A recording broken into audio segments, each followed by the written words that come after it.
কি অবস্থা ভাই? ভারত তো শ্রীলঙ্কাকে মুরগি বানিয়ে ছেড়ে দিছে। ভারত শ্রীলঙ্কাকে একেবারে মুরগি বানিয়ে ছেড়ে দিছে। তাদের সংসারে মন নাই, শরীরও জুইত নাই। জুইত থাকবো কেমনে? ভারতের সাথে আসলে শ্রীলঙ্কার পার্থক্যটা অনেক বেশি, অনেক বেশি। এটা হওয়ারই ছিল। গতকালকে যারা আমার ভিডিও দেখেছিলেন তারা হয়তো আমার কথা মিলাতে পারবেন। আজকে যা বলছিলাম গতকালকে মোটামুটি তাই হলো। এবং আজকে অনেকে আমাকে মেসেজ করছিল, যখন একটা পার্টনারশিপ শুরুতে হয়ে যাচ্ছিল, 1-1.5 ঘন্টা কোনো উইকেট যায় নাই, চতুর্থ উইকেটের জুটিটার কথা বলতেছি, সেই জায়গায় বলতেছে অনেকে, ভাই তুমি তো বলছিলে যে ভারত জিতবে, এখন তো মনে হয় যে ম্যাচ ড্র হয়ে যাবে। তখন আমি তাকে অ্যান্সার করেছিলাম যে ভাই ধৈর্য ধরো, একটা উইকেট এখান থেকে পড়তে দাও, দেখবা যে একটা কলাপস যে হবে, একেবারে অবস্থা খারাপ হয়ে যাবে। একটা পড়লে সবগুলো পড়ে যাবে। তো জিনিসটা তাই হলো। ওই ভাইয়ে পরে আমার আর মেসেজ দেয় নাই, ইন্ডিয়া থেকে আমাকে হোয়াটসঅ্যাপ করছিল। তো এনিওয়ে ভাই, যা বলছিলাম মিলল তো কথা কাজে। ভাই সংসারে এখন মন আছে, কিন্তু হ্যাঁ শরীরে জুইত আছে। সুতরাং যেটা বললাম তাই হলো। ভারত শ্রীলঙ্কাকে একেবারে মুরগি বানায়া ছাড়ে দিছে। দেওয়ানো হইয়া ফয়দা আছে? কোনো ফয়দা নাই।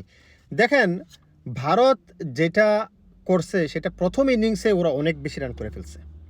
প্রথম ইনিংসে 462 রান করাতে ওই জায়গাটাতে আপনার শ্রীলঙ্কার পায়রে ওঠে নাই। কারণ শ্রীলঙ্কা প্রথম ইনিংসেই আপনার পিছিয়ে গেছে। কারণ শ্রীলঙ্কা প্রথম ইনিংসে কত করছে? 284 রান, আর ওইখানে করছে 462। তো এই জায়গায় তো অনেক পার্থক্য, পার্থক্য অনেক। তো সেই জায়গাটা ফিল আপ করে আবার এরা নতুনভাবে 193 রান যোগ করছে ভারত। তো ওদের টার্গেট হয়ে গেছে অনেক বেশি। তো সেই জায়গা থেকে পঞ্চম দিনটা অনেকের কাছে মানে মনে হচ্ছিল যে একটা ওরা টিকে যাবে, পঞ্চম দিন সারাদিন ব্যাট করতে পারবে। ভাই সারাদিন ব্যাট করার মতো শ্রীলঙ্কার 4 উইকেট চলে গেলে আর ব্যাটসম্যান ওই রকম নাই। আর যে বল করছে, কি নাম নতুন প্লেয়ারটা, মানাব, অসাধারণ। আমি হাইলাইট দেখছি, আমি পুরোটা খেলা দেখতে পারি নাই। অসাধারণ বলে। এর বলের কেমনে জানি বলটা ছাড়ে, আমার কাছে একটু অন্যরকম লাগে, একটু অ্যাঙ্গেলটা অন্যরকম লাগে। তো সুতরাং ওকে খেলতে পারে না, ও একাই তো ধসাই দিছে। ওর বলে খেলার মতো সংসারে মন শ্রীলঙ্কার নাই, যার কারণে শ্রীলঙ্কা আসলে কিছুই করতে পারে নাই, করতে আসলে পারার কথাও না। কারণ 6 উইকেট যদি এই মানাব পাইয়ে যায় তাহলে আর কি করার আছে বলেন। আর প্রসিদ্ধ কৃষ্ণা 2 উইকেট পাইছে।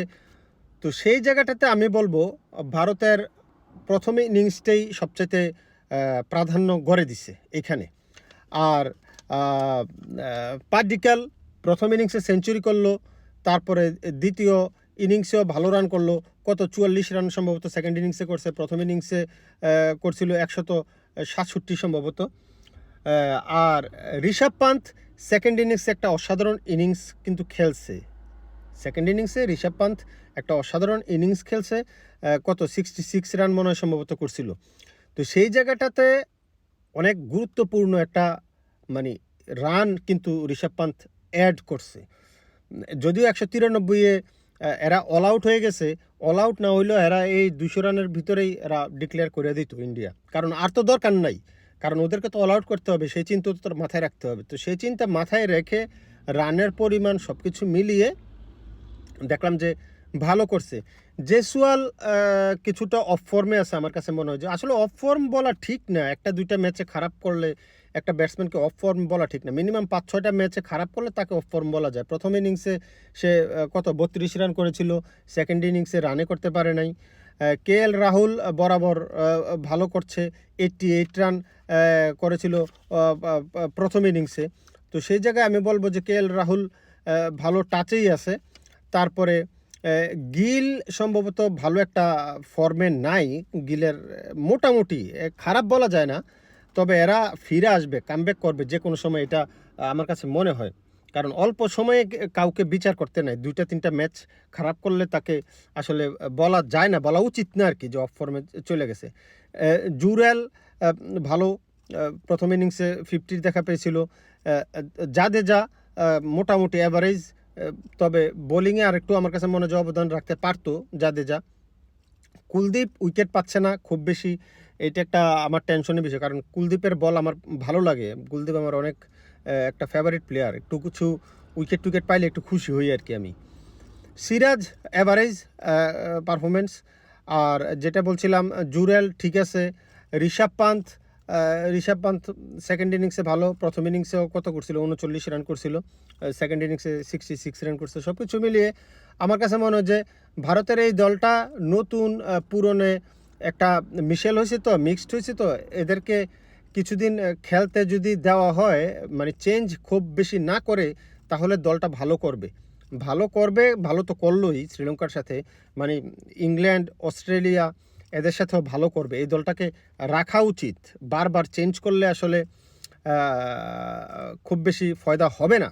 এই দলটা কন্টিনিউ করা উচিত, আমার কাছে মনে হয় যে কন্টিনিউ করবে। দেখা যাক বাকি সেকেন্ড টেস্ট শ্রীলঙ্কা ঘুরে দাঁড়াতে পারে কিনা। তবে তাদের যে দেখলাম আমি, আমার কাছে মনে হয় না সেকেন্ড টেস্টেও ওরা ঘুরে দাঁড়াতে পারবে। ভারতের কাছে আসলে কিছুটা কি পুরাই আসলে মুরগি হয়ে গেছে, এটাই ভারতের কাছে পুরোপুরি মুরগি হয়ে গেছে। সেকেন্ড টেস্টে ওরা হারবে। তবে 5 দিন যে খেলাটা হয়েছে এটা একটা বড় বিষয়, কারণ যেভাবে বৃষ্টি শুরু হয়েছিল, আমি তো মনে করছি আজকেও বৃষ্টি হবে, কারণ শ্রীলঙ্কাতে প্রচুর বৃষ্টি হয়। তো সেই জিনিসটা মাথায় ছিল। আর দ্বিতীয় দিন যখন অনেকক্ষণ বৃষ্টি হয়েছে, আমি ভাবলাম যে ম্যাচটা ড্র হতে পারে। পরবর্তীতে যখন দেখলাম যে না, ওরা পোষায় নিছে 4 দিনে এনাফ, পোষায় নিছে, এই জিনিসটা দেখতে ভালো লাগে। কারণ টেস্ট ম্যাচ খেলা হোক, বৃষ্টিতে ভেস্তে গেলে একদিন দুদিন টেস্ট ম্যাচের রেজাল্ট আনা অনেক কষ্ট দুই দলের জন্যই। এটা ড্রয়ের দিকে চলে যায় যদি আপনি 5 দিনের ভিতরে 2 দিন বৃষ্টি হয়ে যায়, ড্রয়ের দিকে চলে যায়। 4টা ইনিংস তো করতে হবে, শেষ করতে হবে 4টা ইনিংস, সুতরাং একটু টাফ হয়ে যায়। তবে বেশি বৃষ্টি আর হয় নাই, এটা একটা সৌভাগ্য যারা আমরা ক্রিকেট ফ্যান আছি। কারণ খেলা দেখতে বসলে যদি খেলা না দেখতে পারি, সেটা ভালো লাগে না। অনেকে আমাকে প্রশ্ন করেন, ভাই কন্টিনিউয়াসলি ভিডিও দেন না কেন? আসলে অনেক বেশি প্রেশারে আছি, কাজের অনেক বেশি প্রেশার। তারপরে সব কিছু মিলেয়া খেলা এমন টাইমে শুরু হয়, আমার জবের টাইমে খেলা দেখা হয় ঠিকই, মোবাইলটা আমার সামনেই থাকে, কিন্তু পরবর্তীতে আইসা যে ভিডিও বানাবো সেটা আসলে হয়ে ওঠে না। অনেক গরম, 38 ডিগ্রি। আমি বাইরে দাঁড়াইয়া যে অনেকে বলেন ভাই বাইরে একটু ভিডিও করেন বাইরে দাঁড়াইয়া, ওই বাইরে দাঁড়াইয়া ভাই গরমে বাতাস নাই। বাংলাদেশ কিংবা ইন্ডিয়া ওইসব দেশে কি হয়, গরমকালে একটা বাতাস থাকে, হ্যাঁ, এইখানে ভাই বাতাস টাতাস নাই বাতাসটাও মনে হয় যে গরম, হিট ওয়েভ যেটাকে বলে, গরম, যার কারণে বাইরে দাঁড়িয়ে কথা বলতে আর ভালো লাগে না। তো এনিওয়ে, ভিডিও তো পাবেন, চেষ্টা করব অল্প সময় হলেও শর্ট ভিডিও হলেও দেওয়ার জন্য। সাথে থাকবেন। অনেকেই ভিডিওটি আর আগের মতো শেয়ার করেন না, কমেন্ট করেন না, বুঝলাম একটু রাগ করছেন। বেশি রাগ করে আপনার মানুষের লোক রাগ করে কোনো লাভ আছে? দেওয়া নয় ফয়দা আছে? সংসারে মন রাখতে হবে না? সংসারে তো মন রাখতে হবে। সুতরাং যারা সাবস্ক্রাইব করেন নাই, চ্যানেলে লাইক দেন নাই, সংসারে যদি মন থাকে তাহলে চ্যানেলটা সাবস্ক্রাইব করবেন ইউটিউবে আর ফেসবুকে, লাইক কিংবা ফলো দিয়ে পাশে থাকবেন। আর আপনাদের একটু কমেন্ট আমি দেখতে চাই, কেমন লাগলো, ভারত কেমন খেললো আপনাদের কাছে, একটু কমেন্ট করেন। সবাই ভালো থাকেন, সুস্থ থাকেন।